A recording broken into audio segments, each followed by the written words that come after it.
President Porus Kaka.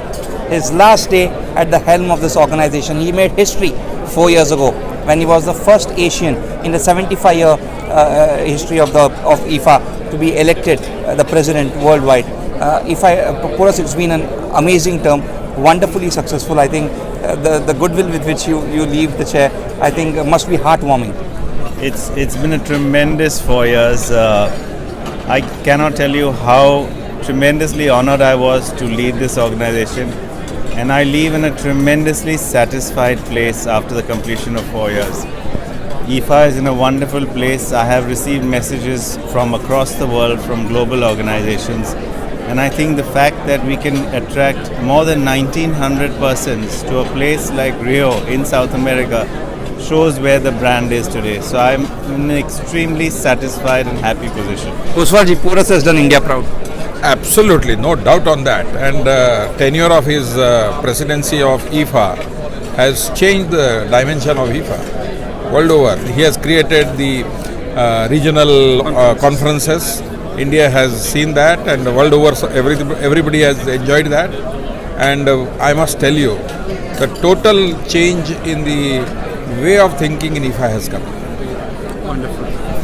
Porus, among the highlights, as Ostwalji said, has been the regional conferences. I think the one point that you mentioned, and Murray mentioned in his interview to me as well yesterday, the incoming IFA president, the diversity, the inclusiveness at IFA has definitely increased under your watch, and I think everyone on the IFA Central Committee buys into it now.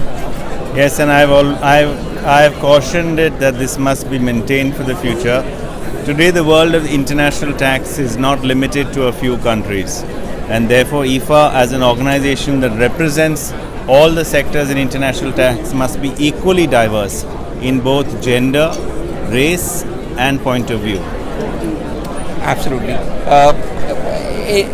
When last year you were presenting your report card, you talked about digitization at IFA. You talked about how this year you talked about the maps, where IFA has expanded, where you've done so many big conferences. If you had to pick just one thing, Porus, in your 4-year tenure, which gave you the maximum satisfaction, what would that be?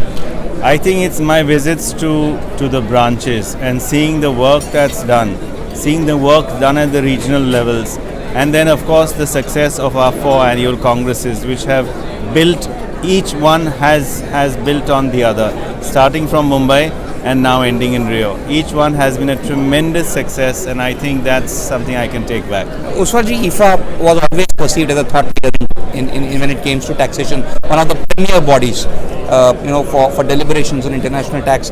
Under his watch, the quality has only increased. 100%. Not only that, the reach which he has created of IFA with the members. For example, the newsletter, quarterly publication, giving the news. Possibly it will further improve, because my view is that the presentations which are deliberations in the conferences which happens, the video recording possibly could be linked and put it in the IFA website after 3-4 months, not immediately. Because we can't take notes of all the proceedings. It is impossible to do that. And it is very interesting. It's a record for the people who have attended, and these subjects are not going to be deliberated next time again. And I am sure it will increase the attendance of the conferences and not reduce the conferences. Ostwalji, 4 congresses in Porus' tenure, starting with Mumbai, his hometown, our hometown. Then we had Basel, then we had Madrid last year, and now Rio. How would you rate the 4? Which one, according to you, was the best? Anyway, but the best was Mumbai. There is no doubt on that. Apart from Mumbai. No, the technical content of BEPS, etc. started beginning at the Mumbai Congress.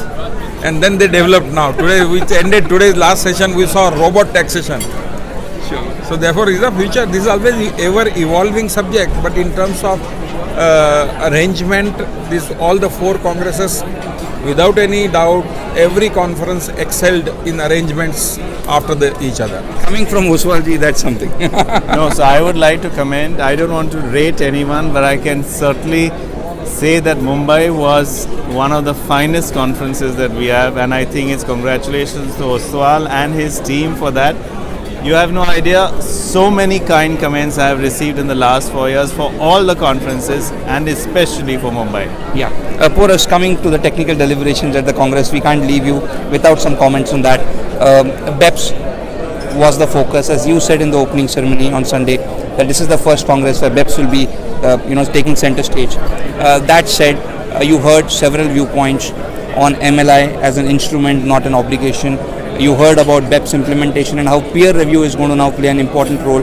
That's going to be like a carrot and stick. That's the stick. You heard about the debate on public CVCR. You heard the EU state aid view, a bit different but very forceful view on countries that give tax benefits, on APAs, putting them through the microscope and so on. And of course you had today, as Ostwal said, you had deliberations on the recent developments in international taxation. Throw in the comments made by Pascal Amans, the big breaking news on digital economy taxation, possible breakthrough when we have the interim report next spring. A lot of things were there on the plate, and we have a lot to take home. The international tax world is in a whirl. The rules are changing faster than we can analyze them. So absolutely, I can't even say where to begin. If you look at the end of the recent development seminar, you can see the work that the UN committee is doing on international tax. So there are so many parallel things going on that is tremendous, but you are absolutely right. I think the digital economy report is going to be very, very important. The entire business model has changed, the paradigm has changed, and we will need to come up to that and bring the PE definition up to that strength in the digital economy.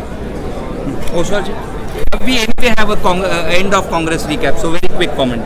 No, the quick comment is this ever-changing, the dynamics of the international taxation is a key thing, and everybody should keep themselves abreast with all those things. And if they don't attend the international congress of this type, in my opinion, they don't have the complete grip over the international tax. Which means we have to attend next year's Seoul Congress. Your quick comment, Porus, before we leave you. Brazil possibly joining the OECD. That's the big news that Pascal gave us. He was there at the Monday session. Then I think he had a lot of meetings here with the political establishment to see how they could have Brazil join the OECD. Quite a big development. Oh yes, I think it's a huge feather in the cap for the OECD, for a country that has been such probably slightly very divergent in its tax policies and practices from what the OECD accepts. So I think it's a huge achievement for the OECD if eventually Brazil does join it. And I think for Brazil, perhaps it looks at, I cannot speak for Brazil, but I think perhaps it looks at the fact that being a member of the OECD will give comfort to those who invest in the country. The three trends, Porus, that you are going to be watching out for over the next 12 to 18 months as we start implementing BEPS? Well, I think certainly I would look at the digital economy report right up there highest. I would also look at how countries are now starting to implement the CBCR, what effects the CBCR has on assessments, on things like that. And beyond that, I think the peer reviews on the dispute resolution should be an interesting thing, because it will really show us as to how many disputes are pending and how many disputes now get created in this new BEPS era. 2 points, one scientific and the other question is about your speech. So first question is on the scientific part, the source versus residence part, and your lecture at NYU, and then the article that you wrote on the source-based taxation is finding actual relevance in terms of, for example, the DPT, which has been introduced in different countries, the UK, Australia, New Zealand, the 3 countries. How do you see do you think the source-based taxation principle will gain a greater momentum in the years to come?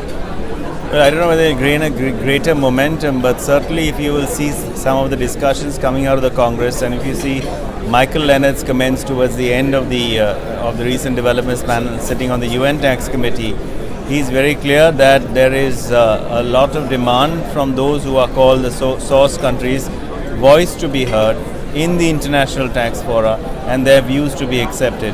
So that's not going to die away, it's only going to increase. And I think as countries get into a global arena, certainly the world of international tax changes from 34 to now over 100 in the inclusive framework.